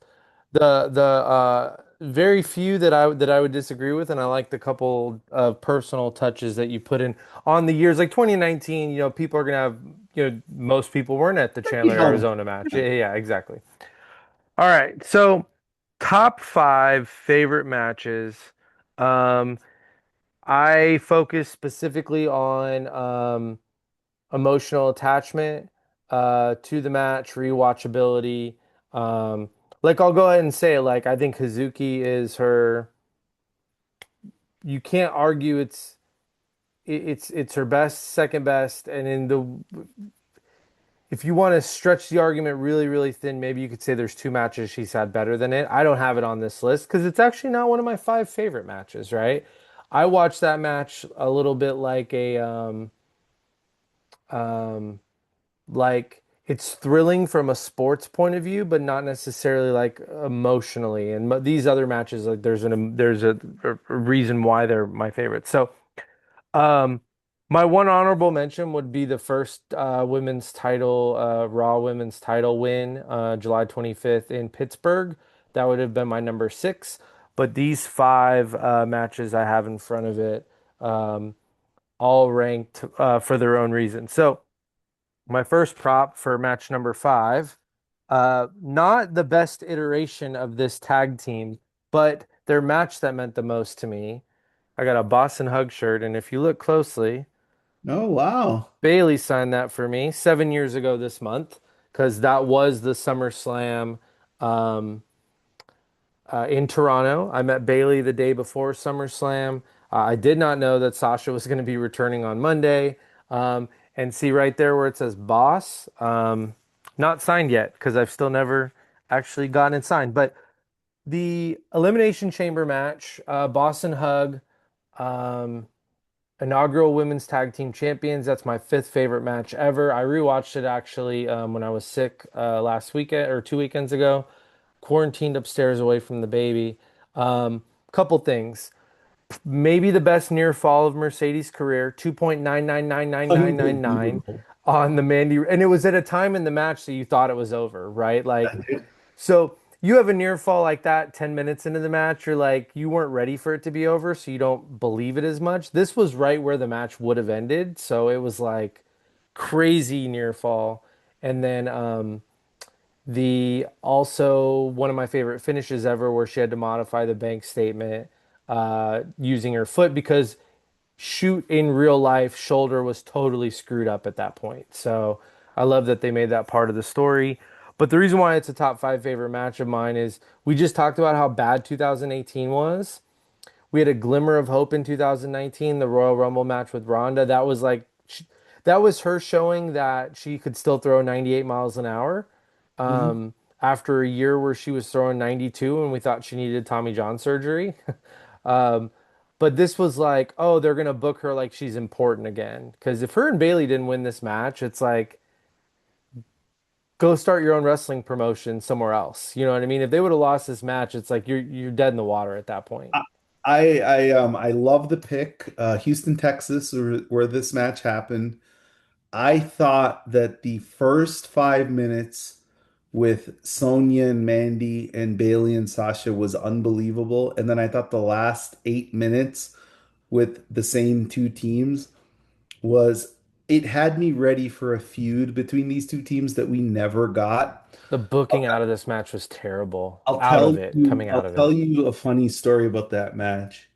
I was in a group chat that I'm no longer in with a group of people who I have done podcasts with will never see the light of day. And they thought Sasha and Bailey winning was like the dumbest idea ever. They were so mad that were the Iconics in that match? Yeah, They were so mad that the Iconics didn't win. Like they literally were like, the Iconics are a real team, blah, blah, blah. Sasha and Bailey are boring, they're stale, they're this. And I mean, it was one of the it was a group chat that I think back on what we have accomplished together, and I'm very ashamed I was in it because it was like literally like, okay, the women who are the hottest should win the titles. And I was like, but like you make it like, these people are making like Sasha and Bailey are like just like random women. Like these two women are, they're easy on the eyes too, without just on top of being all-time great professional wrestlers, they're very, very attractive women. And I was just thinking about how far we've come, and Liv Morgan now wants to maybe take us back to that, but like the Iconics were a really bad team. Like if we're being, they were like maybe the worst tag team champions of all time. they were, and they were Short the list. worst. They were the they. they were the worst team, in that match, and they did get signed by AEW, but They didn't they take it. haven't. Yeah, You saw them get squashed, right? I did, and Yeah. everybody didn't care that they got squashed. So, what is your number four match? So my number four match is um, I've got this PWI from Oh, the appearance in Japan. okay. Um, this wasn't the gear for the match, but this is where the match was set up. My number four was Kairi Sane versus Mercedes Battle in the Valley, NJPW, where she won the IWGP Women's Championship.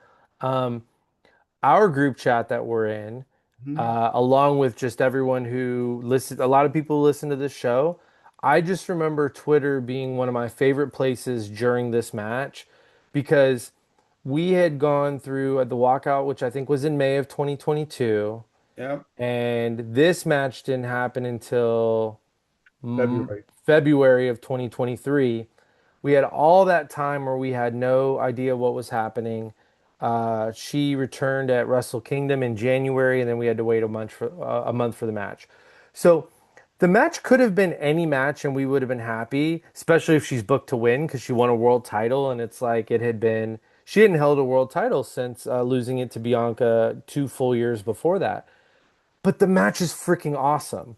It So is. I just still remember all of us in the group chat on Twitter where it's like a minute into the match. She goes off the ropes, does the arm drag into the flip over, into the bank statement. And it happened so quick and snappy that we were all just like, oh crap, Prime, you know, she looks as good as she's ever looked wrestling, and it was a huge level of vindication that little run. Unfortunately, she got hurt, but the work that she did from February to May that year before she got hurt was some of the best work of her career.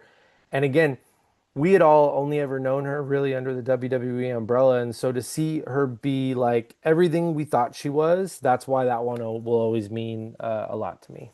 Quickly, that match only happened because Mayu Iwatani would not come to America and not want to lose to Mercedes, right? So Yeah. that's why that match happened. So thank you, Mayu. What is interesting is in that little run of February to May, she wrestled Kairi Hojo, Mayu Iwatani, Stephanie Vacour, Willow Nightingale, Azumi, and Hazuki. Hazuki. Sorry, yeah, Yeah. Hazuki and Azumi. Yeah, like those are Hell of a, six that's crazy. elite women that she wrestled, and I think I don't know. You and I have different perspectives on this match. You seem to really like the Mai Iwatani Mercedes match. Like you really like that match. I mean, I accept that she had to lose. I hate that Mayu wouldn't play ball because a rematch would have been the biggest women's match in the world. It really would have been. They could have done it anywhere in the world and it would have been the biggest women's match in the world at the time. Um, I don't know why they only got 12 minutes, but I can't watch the 12 minutes and say it's not a great match. It's No, a no, no, very no, no. good 12 I think minutes. it's a good match. I'm not saying it's not. But I think the problem for me is I had these very lofty I know you expectations. did. Like I really thought, I'm getting Toyota Kong or Yeah. I'm getting Hokuto Toyota. And I was just like, ugh, 12 minutes. But I will say this. I thought, in my humble opinion, and I want to hear your number three, the character work of Mercedes Moné up to that match with the ukulele, the press conference, the Mayu sucks, Mayu. Mayu sucks. Yep. I thought that was the best character work of her career besides the stuff she did with the Gold Role Models. And I don't think she's ever touched that in AEW, in my opinion. Not yet, hopefully. Hopefully there's a Hopefully, yet there. hopefully, yes. Number three. Um, the stuff lately has been good with Willow. We're gonna get there. Yeah. So number three is, and this actually isn't from the match as I look at it, but it's the right two women. I got some of the artwork here. Oh, So okay. Bianca versus Sasha Banks, WrestleMania 37. This is not the gear she wore at WrestleMania 37, but it's a cool damn picture. And I can't lower WrestleMania 37 too far down the list. Three almost seems low because couple things. It's actually insane that they got the main event because you look at what's happened since, and that might have been perfect timing, and she may have never gotten the main event had it not happened that year. And I don't think she would have felt as confident to go and do all these other amazing things that she had she not realized her dream of the main event. But on top of that, the match is freaking awesome. That won an ESPY. It delivered in every way. It's a top five WrestleMania main event of all time. That may sound like hyperbole. A lot of time the WrestleMania main events aren't very good. They get two shots at it every year now, so it seems like one is good and the other one is not as good lately. But this one was very, very good. And another match I rewatched recently that I love. So that's my number three. Okay. Before we get to number two, I got to do this because I can do it off my memory. I'm going to go through every single WrestleMania main event, and I want you to say yay or nay if Mercedes Bianca is better. Okay? As a better wrestled match. Yeah, That's yeah. just better. Okay. WrestleMania number one, Hogan, Mr. T, Orndorff, Piper. Yes. Mania two, Hogan, King Kong, Bundy, Steel Cage. Yes. Mania three, Hogan, Andre the Giant. I mean, as a spectacle, no, but as a match, yes. Okay. No, WrestleMania four, Macho Man, Million Dollar Man. Yes. Mania five, Hogan, Savage. No. Six, Hogan, Warrior. It's close. Seven, Hogan, Slaughter. No. Hogan Slaughter is not better, correct? Not better. No. No. Okay, okay, good, good. Okay, I was like, whoa. Mania 8, this one's easy. Hogan Sid. No. Mania 9, Bret Hart, Yokozuna slash Yokozuna Hogan. No. Mania 10, Bret Hart, Yokozuna. No. Bret Hart, Owen Hart. Yes. Bret Hart, Bret Hart, Oklahoma. Owen Hart was the first match, I not the know. main event. I know. Mania 11 is Lawrence Taylor, Bam Bam Bigelow. No. Mania 12, Iron Man, Michaels HBK. uh, Michael's HB, you mean Bret Hart HBK? Michaels Bret Hart. Sorry. Oh my goodness. Michaels Bret Hart. I I Okay, don't. I'll answer the question for you. It is better, and I'll tell you why. I think 60-minute Iron Man matches, knowing we have to wait 60 minutes before we get the winner is bad TV, in my opinion. So yes, I think do I think that Bianca Sasha Banks is a better wrestled match than Brett Shawn? Probably not, but I don't need 60 minutes of Brett Shawn. That's what I was gonna say. Is I don't like the premise of the match. Yeah. All right. Mania 13, Undertaker, Diesel. No. Is it? Was it that? That was Mania 13. 13 is it was I mean Austin Brett is the match that everybody remembers. But it wasn't the main event. It wasn't the main event. Yeah, it was Undertaker against Big Daddy Cool Diesel. Yeah. So no. Okay, 14 Austin Michaels. I like the match, but no. Okay. 15, now we're starting to cook here. Austin Rock. Yes. So you think Austin Rock 1 Is was better? correct. Okay. Mania, what is it? What are we at now? Mania 16. That's the four-way. Big Show, Mick Foley, No. Rock, and Triple H.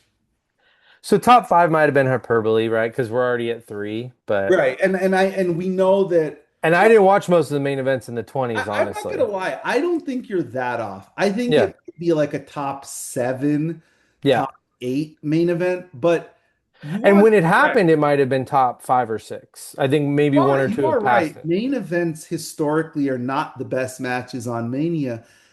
I will say definitively here are the main events that I think it's not better than. Austin Rock, Houston. No. I don't think it's better than Brock Lesnar, Kurt Angle, but I could see the argument either way.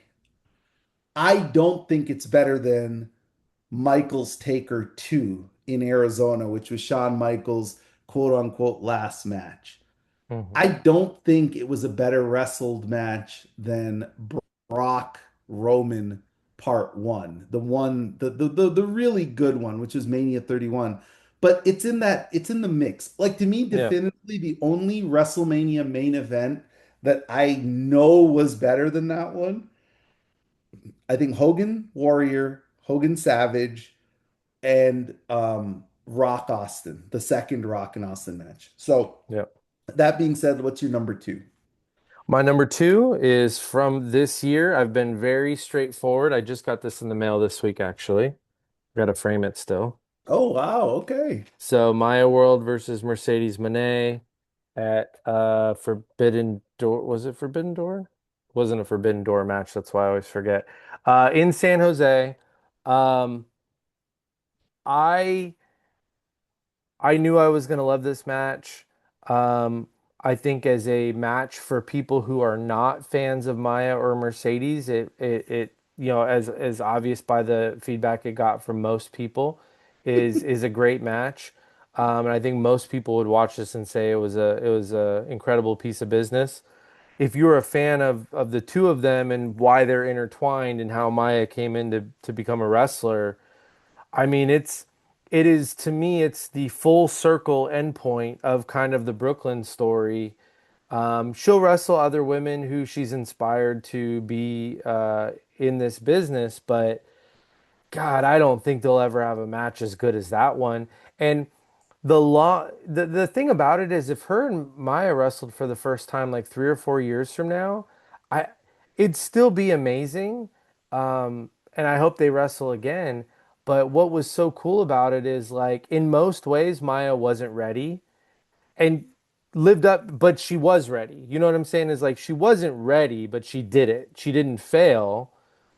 She shouldn't have been ready and it shouldn't have been good, but it was. And that's both a mixture of how good Maya is already, how well taught she is by Athena, and how good Mercedes is at being a ring general. And you look at what's happened for Maya since this match, it's a lot like Stephanie, just kind of off to the races. She looked incredible in that collision tag match we talked about earlier. Her offense was it she's almost getting better every single week. So this was a launching pad, but this is my favorite match to rewatch from the last decade. Um, Men, women, anything. I mean, I love this match. Uh, I I don't usually rewatch 24-minute matches because, we both have family and it's like a 12-minute match is really easy to watch real quick. A 24-minute match is not, but this was a special, special match that's I, one of my I, it favorites. is definitely gonna be in the short list of best matches this year. I had the Willow match slightly above it, the one where Willow won the title. But I got to tell you, when I keep watching this match and it gets better, and what I loved about this match, me personally, is it was imperfect Hmm. perfection, Yeah. right? Like it was imperfect perfection. And what I mean is, I'm not comparing matches. I always talk about the Mania three-way because the thing that amazed me most about that match is they didn't have one miss. Not one miss, right? Like they were going 7,000 miles an hour and they didn't have any hiccups. And I think that's very, very hard to do. But I also think it speaks to more, well, we know it's predetermined and we know it's choreographed because like it's like a dance. What I loved about this match is it kind of had elements of the Joshi wrestling I grew up watching because it was like a fun sloppy. Like Yeah. in parts where it wasn't perfect, it worked towards the story. It added to the match It by did. not being This is a perfect. great match, and unless you're senile and old and you're in the crowd and you cannot observe without a bias what you're watching, this match, the lowest this match can be graded on a five scale is 4.5. It certainly has every merit to get a five, and I put it at a 4.75. I feel like that's kind of the only three scores this match can get. I don't think it can be graded lower than a 4.5. It gave you everything professional wrestling is great for. And honestly, I hope we get to see another match of these two. But to your point, it probably might be a better wrestled match, but it might never have the emotion and Capturing the the feeling the in a bottle. heart. Yeah, Like this match just had a lot of heart. It's a it great does. pick, and yes, it's a match that obviously you're going to hold near and dear because Maya is kind of like I'm going to give you this analogy. So if you grew up and you're a Michael Jordan fan and you saw Kobe coming, your hope was he could be almost Hmm. Jordan. Maya World, I think you saw her coming from a distance, and your hope is she could be, back to my 95% rule, she could be 95% of your favorite wrestler, which is Mercedes, because you see similarities, right? Yeah. And so what you saw was the 1998 All-Star game where Kobe wasn't ready. He was very green, but you saw such flashes of the brilliance against his hero. That's what I looked at Maya World here. Like you saw what she's capable of in the ring with her hero, and it was a hell of a match. So a great pick. That's a Excellent. great analogy, the 98 All-Star Yeah. game. Yeah, and it's also doesn't hurt that I put it on my top of the list for my dream matches at the beginning of the year, and we got it much quicker than I And thought, and it and was it was damn good. legitimately a dream match. Like Right. it was executed like if it, this is how I've actually said this to my girlfriend about this match because I tell her that this match means so much to you. I told her that I think if Billy could have a pen and book the match, he couldn't have done it better. Like, I, I I don't think he could have made a better match in his dreams. Like, I think his dream version of this match is worse than what we actually got. that's a great, absolutely. Mercedes is known for her journal. I think I don't think it's a secret that her and Maya trained together the week before this match because Maya was in Florida. She's not, doesn't live in Florida, but I I think we got elements of what they put together, and I think it veered off the tracks of what they put together into a magical thing that they'll never be able to replicate on Unbelievable. purpose. All right, so number one, there's no suspense here. There never is on this show because Brooklyn is just the number one match. But for fun, if you want to clip this on YouTube, I busted out the legitimate, real, Wow. yeah, we got the white stunner shades, just like Mercedes had coming out for the match. So had to bust these out and talk about Brooklyn. It is the most influential women's match of all time. Um, the one, I could almost argue that I now today like the Maya Mercedes match more. But here's where Brooklyn will never be. One, it's a, more influential, and it is a better match. It's a five. You can't argue it's not Yeah. a five. I could probably watch the last minute of this match and the 5 minutes after on a loop for the whole, like, take that 7 minutes and just loop it. I would probably just sit there and keep watching it. The Yeah. Poison Rana, here we go, and then the we'd never say this, but like Saxton, I think was so good at the end of this match, calling it, and that is not something to take for granted because this match, Michael Cole screwed up the end. And we have to live with that forever. Saxton was incredible at the end of this match.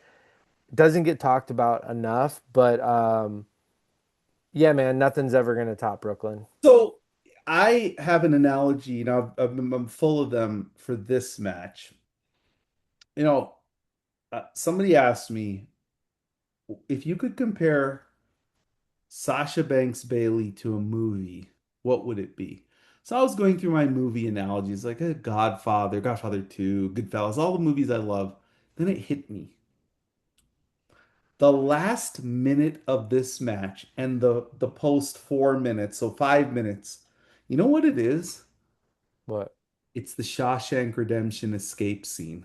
Mm, Like I have never been more happy in watching a movie than when, Warden Norton throws the rock yeah. and it like trickles into the paper and then he's like and then he goes in and then he puts his hand and you see the hole and then Morgan Freeman's voice comes and talks about Andy Dufresne. He crawled through 5 football fields of unimaginable sewage, but he came out clean on the other side. And I look at that last match as Bayley's redemption. Like Bayley was always the fourth of the four horsewomen. She was the last to get called up. She was always seen as the least, marketable and all these things. And then when she hit the poison Rana and then tied her headband tight, I thought that was Andy Dufresne escaping Shawshank.